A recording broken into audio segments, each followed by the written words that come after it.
بندہ آنا ہی نہیں چاہتا، بندہ آنا ہی نہیں چاہتا، شراب میں، شباب میں، کباب میں مست ہوتا، آنا ہی نہیں چاہتا. لیکن اللہ ارادہ فرما لے تو اس کے نہ چاہنے کے باوجود یوں اپنے قریب کر لیتا ہے، جیسے میرے نہ چاہنے کے باوجود تو نے مجھے اپنے قریب کر لیا. کہا بس اتنا ہی جاننا تھا، آپ کو میں عزت کے ساتھ رخصت کرتا ہوں، میں کبھی بھی آپ کو پریشان نہیں کروں گا. یہ بندہ برسوں سے شراب و شباب میں مست تھا، مجلس لگی ہے، کسی کو آواز نہیں آئی، صرف اس کے کانوں میں آواز آئی. کیوں؟ اس لیے کہ اللہ آج اس عیاش نوجوان کو اپنے قریب کرنے کا ارادہ فرما چکا. اس کی محنت کے بغیر، اس کی محنت کے بغیر. وہاں میں نے محنت کی مثالیں دی، یہاں محنت نہیں ہے، لیکن اللہ کا ارادہ ہو گیا، اللہ کا ارادہ ہو گیا. کان میں آواز آئی، اس نے کہا خاموش. سب چپ ہو گئے. شہزادہ ہے، ناچنے والیاں رک گئیں، گانے والیاں رک گئیں، طبلے کی تھاپ رک گئی، سب خاموش. کہا کچھ آواز آ رہی ہے؟ کہا آواز اتنے شور میں آواز کیسی؟ ہماری ہے؟ کہا نہیں، سنو ایک آواز ہے. اب آئی؟ توجہ سے سنو. اب آئی؟ مجھے آ رہی ہے. پھر لوگوں نے کہا ہاں آواز تو آ رہی ہے. اتنی مدھم سی اور خوبصورت آواز، باریک سی، رات کا آخری پہر ہے، یہاں مستیاں عروج پر ہیں، باقی لوگ سو چکے ہیں فجر کی تیاری میں، اور ایک مدھر سی آواز آ رہی. کہا آئی آواز؟ آئی؟ کہاں آواز آ رہی ہے. تو اس نے اپنے کارندوں سے کہا تم نکلو باہر اور ڈھونڈو یہ آواز کس کی ہے اور کہاں سے آ رہی. جو ہے، جہاں ہے، جس حال میں ہے، اسے میرے سامنے لاؤ. سب حیران ہیں. ہمیں تجھے آواز آئی؟ نہیں. تجھے؟ نہیں. لیکن اتنے شور میں اس کو کیسے آ گئی؟ اتنے شور میں اور نشے میں. نکلے، سب طرف سناٹا چھا گیا، اور شہزادے کی ایک عجیب کیفیت ہے، ابھی بھی وہ سن رہا ہے، برابر سن رہا ہے، اور اس پر ایک کیفیت طاری ہو رہی ہے. وہ کارندے گئے، آواز کی لے پر جاتے جاتے جاتے دیکھا کہ ایک مسجد ہے، مسجد کا دروازہ کھلا ہے. اندر گئے تو دیکھا اسی کی عمر کا ایک جوان ہمارا شہزادہ ہے جو نشے اور مستی میں غرق ہے، اور اسی عمر کا ایک یہ غریب نوجوان ہے جو مسجد میں رات کے اس وقت میں اللہ کے قرآن کی تلاوت کر رہا. یہ لوگ بھی گئے تو ٹھٹک گئے. رات کا وقت ہے، قرآن کی تلاوت ہے، نوجوان ہے، عمل ہے، عمل کی روحانیت ہے. رک گئے. پھر جب اس کی توجہ ہوئی تو قریب گئے، کہا کہ تمہیں ہمارا شہزادہ بلاتا ہے. کہا شہزادہ؟ میرا کسی شہزادے سے کیا تعلق؟ کہا وہ تو ہم نہیں جانتے، تمہیں بلایا ہے، اس کی مجلس لگی تھی، تمہاری آواز اس کے کانوں میں پہنچی ہے، بلایا ہے. کہا اچھا ٹھیک ہے. گئے، وہ لوگ ویسے ہی بیٹھے اور یہ انتظار کر رہا ہے. قریب بلایا، قریب آ جاؤ. یہ نوجوان قرآن پڑھنے والا قریب گیا. اس نے کہا کہ تم تھے جو، تمہاری آواز تھی؟ کہا میری آواز تھی. کہا کیا پڑھ رہے تھے؟ کہا میں اللہ کی کتاب قرآن پڑھ رہا تھا. اپنے اوپر اس کو ندامت ہو رہی ہے کہ میں بھی نوجوان، یہ بھی نوجوان، میں کیا کر رہا ہوں، یہ کیا کر رہا ہے. اس نے کہا قرآن سناؤ گے جو تم پڑھ رہے تھے؟ کہا کیوں نہیں، ضرور سناؤں گا. اس نے کہا پھر سناؤ. ابھی تھوڑی دیر پہلے کیا چل رہا تھا؟ ہے اللہ جس کا ارادہ فرمائے، اللہ جس کا ارادہ فرمائے. اب قرآن چل رہا ہے لائیو، پڑھو. اس نے کہا ان الابرار لفی نعیم. ایک ایک آیت پر اس کا دل حلق میں آئے، کیونکہ وہ عربی جانتا تھا. ایک ایک آیت پر اس کا دل حلق میں آئے. ان الابرار لفی نعیم علی الارائک ینظرون تعرف فی وجوہہم نظرۃ النعیم یسقون من رحیق مختوم ختامہ مسک وفی ذلک فلیتنافس المتنافسون ومزاجہ من تسنیم عینا یشرب بها المقربون. ایک ایک آیت، رات کا آخری پہر، سب پہ سناٹا، ماحول بدل گیا، ماحول بدل گیا. فعال لما یرید، خدا کی شان کا ظہور ہو رہا ہے. کہا ان الابرار لفی نعیم، بے شک جو نیک بندے ہوں گے، بے شک جو نیک بندے ہوں گے وہ اللہ کی نعمتوں میں ہوں گے. علی الارائک ینظرون، اپنے اپنے تخت پر بیٹھے ہوں گے، تخت پر بیٹھے ہوں گے اور جنت کے نظارے کر رہے ہوں گے. تعرف فی وجوہہم نظرۃ النعیم، نعمتوں کی وجہ سے جو ان کے وجود پر تازگی ہوگی. تعرف فی وجوہہم، ان نعمتوں کی تازگی تو ان کے چہروں میں دیکھ کر پہچان لے گا، اتنی نعمتوں میں وہ ہوں گے. یسقون من رحیق مختوم، انہیں پاکیزہ شراب پلائی جائے گی اور شراب کی بوتلوں پر قدرت کی طرف سے مہر لگی ہوگی. یسقون من رحیق مختوم ختامہ مسک، اور جانتا ہے ان کی بوتلوں پر جو مہر لگی ہوگی وہ دنیا کی مہروں کی طرح نہیں بلکہ مشک، جنت کی مشک کی مہر ہوگی. وفی ذالک فلیتنافس المتنافسون، پھر رب فرماتا ہے اور لوگوں کو چاہیے کہ اسی جنتی شراب کے لیے کوشش کرنے والے کوشش کریں، ادھر کوشش کریں، دنیا میں نہیں آخرت کی کوشش کریں. ومزاجہ من تسنیم، اور وہ جو شراب ہے اس کے اندر جو ملایا جائے گا، جیسے دنیا کی شراب میں کچھ ملا کے پیتے ہیں تو وہاں کی شراب میں جو ملایا جائے گا وہ صرف پانی نہیں ہوگا بلکہ تسنیم کا پانی ہوگا، تسنیم کا. عین یشرب بها المقربون، اور تجھے کیا پتا کہ تسنیم کون سا پانی ہے؟ کہا یہ اس چشمے کا پانی ہے، جنت کے اس چشمے کا پانی ہے جس سے سب کوئی نہیں پیئیں گے، صرف اللہ ان کو پلائے گا جن کو اللہ اپنے بہت قریب کرے گا. عین یشرب بها المقربون ان الابرار لفی نعیم علی الارائک ینظرون تعرف فی وجوہہم نظرۃ النعیم یسقون من رحیق مختوم ختامہ مسک وفی ذلک فلیتنافس المتنافسون مزاجہ ومزاجہ من تسنیم عین یشرب بها المقربون. اتنا سننے کے بعد وہ تخت سے نیچے آ گیا. اس نے کہا ادھر آؤ نا، اور قریب آؤ نا، آؤ میرے پاس بیٹھو، میرے بھائی میرے پاس بیٹھو. اس کو لے کے وہ صحن کے بیچ میں بیٹھ گیا. وہ شہزادہ تھوڑی دیر پہلے شراب و شباب میں مست نوجوان اب قرآن سن رہا ہے، سناٹا ہے ہر طرف، صحن میں لے کے بیٹھ گیا سامنے. کہا اور سناؤ. اچھا قرآن میں اللہ کی جنت کی اور باتیں ہیں؟ کہا. اس نے اور آیتیں پڑھی. اس نے کہا اور سناؤ نا. اس نے اور آیتیں پڑھی. اس نے کہا اللہ کی محبت کی باتیں سناؤ. اس نے اور سنائی. اس نے کہا کچھ اور سناؤ. اس نے اور سنائی. سنتے سنتے روتا جاتا تھا، سنتا جاتا تھا وہ نوجوان. پھر یہ شہزادہ اس نوجوان کے سینے سے لگ گیا اور دونوں آنسوؤں سے پھوٹ پھوٹ کے رونے لگے. اس کے بعد اس نے اپنے خاص بندے کو بلایا. کہا یہ غلام، یہ لونڈیاں، یہ کنیزیں، میں نے تم سب کو اللہ کے نام پہ آزاد کیا. یہ مال و منال سب غریبوں میں بانٹ دو.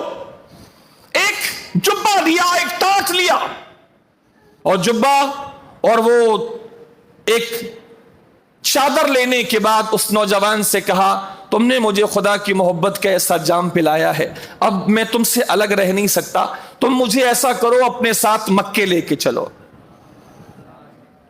مکے آیا، خانہ کعبہ کا طواف کرتا تھا، روتا تھا، زار زار روتا تھا یہ نوجوان. اور جب دنیا سے گیا ہے تو اس کے آخری الفاظ کچھ اس طرح تھے: اے میرے رب، میں اب تک تجھ سے بے خبر رہا، میں نے جو کیا بے خبری میں کیا، میں تجھ سے بے خبر رہا، مجھے معاف کر دے. میں تیرا غلام ہوں. غلام آقا کو چھوڑ کے کہاں جائے گا مولا؟ میں بدترین غلام ہوں تیرا. میں تجھ سے صرف ایک سوال کرتا ہوں اور کچھ نہیں. میں تجھ سے صرف ایک سوال کرتا ہوں، اے اللہ تو میری بخشش فرما دے. اے اللہ تو میری بخشش فرما دے، اے اللہ تو میری بخشش فرما دے۔ راوی کہتے ہیں خانہ کعبہ کا طواف کر رہا تھا اور یہ جملہ ادا کر رہا تھا، اللہ تعالیٰ نے اس کو ایسا قبول کیا کہ وہاں شراب خانے اور شراب کی مجلس سے اٹھا کر خانہ کعبہ کے طواف کے دوران اس دعائیہ کلمے پر اللہ تعالیٰ نے اسے ہمیشہ کے لیے اپنے قریب بلا لیا۔ یہ بھی ایک رنگ ہے، یہ بھی ایک رنگ ہے۔ اس کو پتا بھی نہیں تھا میرے ساتھ کیا ہوگا، خبر بھی نہیں تھی کہ ابھی یوں خدا بندوں کو اپنے قریب کرتا ہے، یوں ان کو خبر بھی نہیں ہوتی۔ ہم اللہ سے دعا کرتے ہیں مولا آج کی رات کے صدقے، اپنے حبیب کے صدقے، ہم نکموں کو بھی جو بھاگ رہے ہیں اللہ کے سیدھے راستے سے، اللہ کی عبادت سے، اے اللہ تجھے تیرے حبیب کا واسطہ ہمیں بھی ہمارے کانوں سے پکڑ کر، ہماری پیشانی کے بالوں سے پکڑ کر، ہماری گدیوں سے پکڑ کر ہمارے مولا ہمیں اپنے سیدھے راستے پر گامزن فرما لے۔ ابراہیم بن ادھم رحمت اللہ تعالی، کبھی اللہ نوازتا ہے تو یوں۔ ابراہیم بن ادھم بادشاہوں کی اولاد میں سے تھے، شاہوں کی اولاد میں سے۔ ان سے ایک مرتبہ ان کے خادم نے پوچھا تھا، ان کا نام بھی ابراہیم تھا، انہوں نے پوچھا تھا بزرگوں آپ یہ تو بتائیں کہ آپ کی زندگی کیسے بدلی۔ دیکھیں اللہ کسی کو اپنے قریب کرنے کا ارادہ فرما لے، دعا کریں اللہ تعالیٰ ہمیں بھی اپنے قریب کرنے کا ارادہ فرما لے۔ کسی کا نہیں پتا، کسی کا نہیں پتا کہ کس کو اللہ کب اپنے قریب سے قریب کر لے، کسی کو نہیں پتا کہ کس کو اللہ اپنے قریب سے قریب کر لے۔ ابراہیم بن ادم سے پوچھا ان کے خادم نے کہ سرکار یہ بتائیں کہ اللہ تعالیٰ نے آپ کی زندگی کیسے بدلی، آپ تو کیا تھے اور پھر کیا ہو گئے، یہ شان ہے آپ کی، پہلے کیا زندگی تھی آپ کی۔ تو ابراہیم بن ادم رحمت اللہ تعالی علیہ نے ارشاد فرمایا چھوڑ اس بات کو، اس کے علاوہ کوئی اور اچھے کام میں لگ جا۔ اس نے کہا نہیں حضور برائے مہربانی بتائیے کہ آپ کی زندگی کیسے بدلی۔ ابراہیم بن ادھم نے پھر دوسری مرتبہ پوچھنے پر فرمایا کہ اللہ کا ذکر کر، اللہ کی یاد میں لگ جا، کیا ضرورت ہے میرے بارے میں تجھے پوچھنے کی۔ اس خادم نے پھر کہا حضور بتائیے نا، تاکہ ہمیں فائدہ ہو، یہ چیز ہمیں فائدہ دے گی کہ آپ کو اللہ نے کیسے بدل دیا، کیا زندگی تھی، اللہ نے آپ کو کیا زندگی کر دی، سبحان اللہ، بتائیے نا کیسے اللہ نے آپ کو بدلا اور اس راستے پہ اللہ نے آپ کو لگا دیا۔ اب سنیں ابراہیم بن ادھم کیا فرماتے ہیں، یہ آخری بات سن لیجیے۔ آج رات جاگنے کی ہے نا، کل چھٹی ہے، بولیے نا کل چھٹی ہے، ٹھیک۔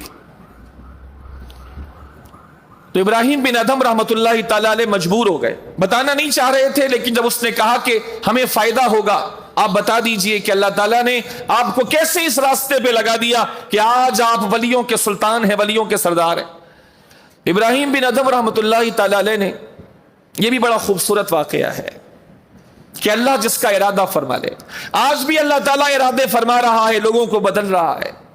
ایک شخص کے بارے میں پڑھا میں نے کہ اس کو یہ کام دیا گیا تھا کہ تو قرآن پڑھ، ترجمے سے اور عربی متن بھی پڑھ، اور اس کے اندر سے ایسی باتیں نکال، اور حدیث بھی پڑھ اور اس میں سے ایسی باتیں نکال کہ مسلمانوں کے اللہ پر بھی اعتراض کیا جا سکے اور مسلمانوں کے رسول پر بھی اعتراض کیا جا سکے۔ تو وہ شخص کہتا ہے میں اسی نیت سے قرآن پڑھتا رہا اور حدیثیں پڑھتا رہا، لیکن خدا کا ارادہ کچھ اور تھا۔ میں قرآن اس نیت سے پڑھ رہا تھا، لیکن اس نیت سے پڑھنے کے باوجود اللہ کا ارادہ غالب آیا۔ جس قرآن کو غلط نیت سے پڑھ رہا تھا وہی قرآن میرے اسلام لانے کا سبب بن گئے، اللہ کے ارادے۔ تو ابراہیم بن ادھم نے ارشاد فرمایا کہ میں بہت امیر باپ کا بیٹا تھا، ہم لوگ شکار کے شوقین تھے، میں بھی شکار کا شوقین تھا۔ میں ایک دن اپنا گھوڑا لے کر نکلا شکار کھیلنے، تو میرے ساتھ کوئی نہیں تھا، میں اکیلا تھا، اور میں اکیلا ہی کافی تھا۔ جب میں شکار کھیلنے کے لیے نکلا تو میں نے دیکھا کہ ایک خرگوش یا ایک لومڑ، دونوں میں سے کوئی ایک جانور ایک جگہ سے نکل کے دوسری جگہ جانے لگا. تو بس میرے لیے کیا تھا، میں نے گھوڑے کو ایڑ لگائی اور گھوڑے کو اس طرف میں لے جانے لگا. تو کوئی ارادہ نہیں ہے، زندگی عیش میں گزر رہی ہے، اللہ سے دور گزر رہی ہے، اللہ سے غفلت میں گزر رہی ہے. ابھی تو کوئی پتہ نہیں کہ ہو کیا رہا ہے، آگے ہوگا کیا. پر میں نے گھوڑے کو ایڑ لگائی کہ اس کے پیچھے جاؤں، شکار پکڑوں. تو اسی وقت ایک آواز آئی مجھے، اور بولنے والا نظر نہیں آیا. ایک آواز آئی، تجھے اس کام کے لیے پیدا بھی نہیں کیا گیا اور تجھے اس کام کا حکم بھی نہیں دیا گیا. ابراہیم بن ادم فرماتے ہیں تو میں نے دائیں بائیں دیکھا. کون ہے، کس نے بولی یہ بات کہ تجھے اس کام کے لیے پیدا نہیں کیا گیا اور تجھے اس کام کا حکم بھی نہیں دیا گیا؟ تو فرمایا میں نے دائیں بائیں دیکھا، کوئی نظر نہیں آیا. تو میں نے زور سے پڑھا، لعنت ہے شیطان ابلیس پر. میں سمجھا یہ شیطان ابلیس کی آواز ہے. میں نے دوبارہ اپنے گھوڑے کو ایڑ لگائی، گھوڑا آگے بھی نہیں بڑھ رہا. اب دوسری بار آواز جو آئی اس میں میرا نام بھی آیا، ابراہیم تجھے اس کام کے لیے پیدا بھی نہیں کیا گیا اور تجھے اس کام کے کرنے کا حکم بھی نہیں دیا گیا ہے. اس کام کے لیے پیدا نہیں کیا گیا. پھر ابراہیم بن ادم کہتے ہیں میں نے دائیں بائیں دیکھا، چونکہ میرے ساتھ کوئی اور تھا بھی نہیں، تو دائیں بائیں دیکھا تو مجھے پھر کوئی نظر نہیں آیا. تو میں نے پھر کہا لعنت ہے ابلیس کے اوپر جو لوگوں کو گمراہ کرتا ہے، لعنت ہے ابلیس پر. پھر میں نے تیسری بار گھوڑے کو ایڑ لگائی کہ آگے تو بڑھے. تو اب میرے گھوڑے کی زین سے جس پہ میں بیٹھا تھا، اس زین سے آواز آئی اے ابراہیم تجھے اس کام کے لیے پیدا نہیں کیا گیا اور تجھے اس کام کا حکم بھی نہیں دیا گیا. اب ابراہیم بن ادم کہتے ہیں میں سمجھ گیا کہ میرے رب کی طرف سے مجھے نصیحت آ گئی. اب میں سمجھا کہ یہ شیطان کی آواز نہیں ہے، یہ کوئی رب کی طرف سے مجھے تنبیہ کر رہا ہے. تو میں نے کہا نبتو میں آ گیا. ضرور میرے رب کی طرف سے تنبیہ کرنے والا مجھے تنبیہ کر رہا ہے. اے اللہ میں لوٹ آیا تیری طرف، اور تیری عزت کی قسم ہے آج کا دن ہے، آج کے دن سے لے کر مرنے کے دن تک میں کبھی بھی تیری نافرمانی اب نہیں کروں گا. میرے مولا میں تیرے قربان جاؤں، تیری رحمتوں کے قربان جاؤں. میں آ گیا تیری طرف، تیرا بندہ تیری طرف آ گیا. فرمایا اس دن میں نے توبہ کی، میں تو ایک دوسری زندگی جی رہا تھا. یوں میرے مولا نے میری طرف خاص توجہ فرمائی اور اس راہ سے اللہ نے مجھے اس راہ پہ ڈالا جس راہ پہ تم مجھے آج دیکھ رہے ہو. یہ میرے رب کی مہربانی. تو ایک توبہ کی وہ صورت میں نے آپ کو بتائی کہ محنت کوشش، تو پھر اللہ توبہ قبول فرماتا، اس کی مرضی اس بادشاہ. اور ایک یہ جس کو چاہتا. بس ہم اللہ سے یہ دعا کرتے ہیں اللہ تو جن کو اپنے قریب کرنے کا ارادہ فرماتا ہے ان لوگوں میں تو ہم لوگوں کو بھی شامل فرما لے. آج کی رات بڑی قیمتی ہے، چند باتیں میں نے آپ کو گزارش کر دی. کل جمعے کا دن بھی ہے، آج جمعے کی شب ہے، شب جمعرات ہے. قبرستان جانا بھی سنت ہے اللہ کے نبی کی، یہ بھی میرے نبی کی بڑی مہربانی ہے مسلمانوں کے اوپر کہ میرے نبی نے قبرستان جا کر کے اس رات میں سنت قائم فرما دی کہ قبرستان جایا کرو. تو کم سے کم اس سنت کے بہانے سال بھر جو لوگ قبروں پر نہیں جا پاتے اپنے عزیز و اقربا کے، کم سے کم اس رات کو سنت ادا کرنے کے لیے اپنے عزیزوں کی قبروں پہ چلے جاتے ہیں. اس سے عزیز بھی خوش ہو جاتے ہیں، ان کی روحیں بھی خوش ہو جاتی ہیں. تو قبرستان بھی جائیں، 2 بجے کے قریب، 2 سوا 2 کے قریب صلاۃ التسبیح بھی ہوگی، ذکر بھی ہے، اور ساتھ میں اللہ بھلا کرے صلاۃ و سلام بھی ہے، دعا بھی ہے. تو اللہ جل شانہ آج کی پوری رات ہمیں اپنی عبادت میں بسر کرنے کی توفیق عطا فرمائے. یہ راتیں بار بار نہیں آتی، پھر گورنمنٹ کی طرف سے چھٹی بھی ہے، اور چھٹی نہ بھی ہو، میں نے تو ایسے لوگ بھی دنیا میں دیکھیں، کئی ایک دیکھیں جو دنیا کی خاطر پوری رات جاگ کے گزار دیتے ہیں. تو ہماری زندگیوں میں ایسی راتیں بھی ہوں جو صرف اللہ کے لیے گزری ہوں. اللہ ایسے بندوں سے بڑی محبت کرتا ہے جو راتوں کو اللہ کے لیے جاگتے ہیں اور جن کے پہلو، جن کی کروٹیں اللہ کے لیے ان کی خوابگاہوں سے جدا رہتی ہیں. اللہ تعالی ہم تمام کو اپنی محبت عطا فرمائے، محبوب کے نقش قدم پر چلنے کی توفیق عطا فرمائے. ایسی کئی راتیں اللہ دیکھنی نصیب کرے اور اچھے انداز سے برتنے کی توفیق دے، اور اللہ ہمیں ان لوگوں کی صفوں میں شامل کرے جن کی وہ بخشش فرما چکا، اور ان میں شامل فرمائے جن کو وہ اپنے قریب کرنے کا ارادہ فرما چکا. وما علینا الا البلاغ المبین.